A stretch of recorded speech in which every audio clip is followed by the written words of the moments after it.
उत्तर प्रदेश के एक छोटे से गांव सरायपुर में एक अजीब सा सन्नाटा पसरा हुआ था। गांव के लोग अंधेरा होने से पहले ही अपने घरों में बंद हो जाते थे। गांव में एक पुरानी हवेली थी जिसे लोग भूतिया हवेली कहते थे। कहते हैं, रात होते ही उस हवेली से अजीब अजीब आवाजें आती थीं। एक दिन गांव के ही एक युवक रमेश ने इस रहस्य को जानने का फैसला किया। वह एक साहसी और जिज्ञासु व्यक्ति था। रमेश ने अपने दोस्त सुरेश और मोहन को भी इस योजना में शामिल किया। रात के समय जब पूरा गांव सो रहा था, तीनों दोस्त टॉर्च और कुछ हथियार लेकर हवेली की ओर चल दिए। हवेली के पास पहुंचते ही उनकी टॉर्च की रोशनी झिलमिलाने लगी और ठंडी हवा चलने लगी। हवेली की दरवाजे की चिरचिराहट से उनके रोंगटे खड़े हो गए। हवेली के अंदर घुसते ही उन्हें दीवारों पर खून के धब्बे और जमीन पर टूटी हुई मूर्तियां दिखीं। एक कमरे में उन्हें एक पुरानी डायरी मिली। डायरी में लिखा था कि इस हवेली में कई साल पहले एक तांत्रिक ने भूत प्रेतों की पूजा की थी और एक दिन उसकी साधना में कुछ गलत हो गया। उसके बाद से ही हवेली में अजीब घटनाएं घटने लगीं। रात के बीच में अचानक हवेली की खिड़कियां और दरवाजे खुद ब खुद बंद होने लगे।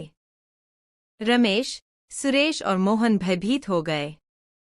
तभी एक कमरे से आवाज आई, कौन हो तुम लोग? तीनों ने देखा कि एक सफेद साया उनकी ओर बढ़ रहा है। उसकी आंखें लाल थीं और चेहरे पर एक भयानक हंसी थी। रमेश ने साहस दिखाते हुए उस साये से पूछा, तुम कौन हो? साया बोला, मैं वही तांत्रिक हूँ जिसने यहाँ अपनी साधना में गलती की थी। अब मैं इस हवेली में फंसा हूँ। रमेश ने अपनी टॉर्च से साये पर रोशनी डाली, जिससे साया और ज्यादा गुस्से में आ गया। तभी सुरेश ने अपनी जेब से हनुमान चालीसा निकाली और जोर जोर से पढ़ने लगा। हनुमान चालीसा के प्रभाव से साया धीरे धीरे कमजोर होने लगा और अंत में गायब हो गया। हवेली की सभी खिड़कियां और दरवाजे खुल गए। तीनों दोस्तों ने राहत की सांस ली और बाहर निकल आए। अगले दिन गांव वालों ने जब यह कहानी सुनी तो उन्होंने हवेली को तुड़वाने का फैसला किया। गांव में अब रात का सन्नाटा खत्म हो चुका था और लोग अपने सामान्य जीवन में लौट आए थे। रमेश, सुरेश और मोहन को गांव के हीरो के रूप में देखा जाने लगा और उन्होंने हमेशा के लिए उस भूतिया हवेली की दहशत को खत्म कर दिया। भूतिया हवेली के खत्म होने के बाद सरायपुर गांव में शांति लौट आई थी। रमेश, सुरेश और मोहन की बहादुरी के किस्से गांव भर में मशहूर हो गए थे। लेकिन एक दिन गांव के ही एक बच्चे ने एक अजीब चिन्ह देखा जो उसके घर के दरवाजे पर बना हुआ था। वह चिन्ह कुछ ऐसा था जो उसने कभी नहीं देखा था, एक उल्टा तारा जिसके चारों ओर कुछ अजीबोगरीब रेखाएं थीं। धीरे धीरे गांव के और घरों पर भी ऐसे ही चिन्ह दिखाई देने लगे। गांव वाले डर के मारे एक दूसरे से पूछताछ करने लगे। यह रहस्य फिर से रमेश और उसके दोस्तों तक पहुंचा। उन्होंने तुरंत इस बात की जांच करने का निर्णय लिया।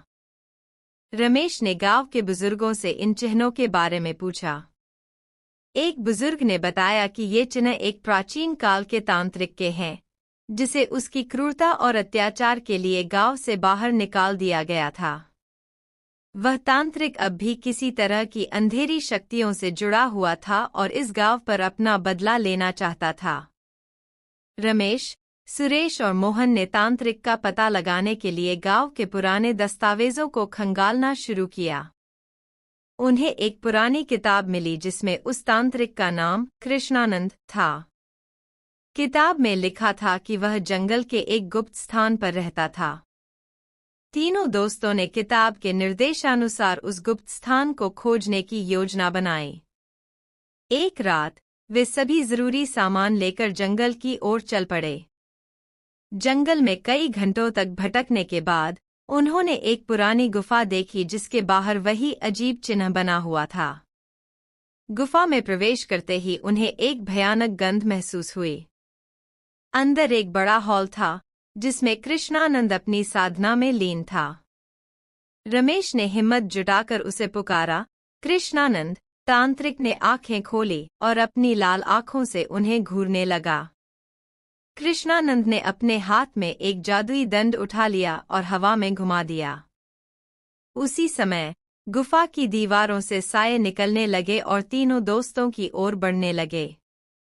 सुरेश ने हनुमान चालीसा पढ़नी शुरू कर दी, लेकिन इस बार तांत्रिक की शक्तियां और भी ज्यादा ताकतवर लग रही थीं। रमेश ने हिम्मत नहीं हारी। उसने तांत्रिक के पास जाकर उसकी साधना सामग्री को नष्ट करने की कोशिश की। मोहन ने भी उसकी मदद की और मिलकर तांत्रिक की शक्तियों का स्रोत नष्ट कर दिया। तांत्रिक चिल्लाया और एक बड़ी रोशनी के साथ गायब हो गया। गांव में फिर से शांति लौट आई। इस बार रमेश, सुरेश और मोहन ने सभी गांव वालों को तांत्रिक के खतरनाक चिन्हों के बारे में बताया और उन्हें सतर्क रहने की सलाह दी।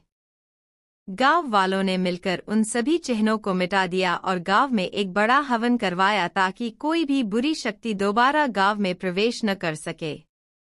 रमेश, सुरेश और मोहन की बहादुरी ने फिर से गांव को सुरक्षित कर दिया और सरायपुर के लोग चैन की नींद सोने लगे।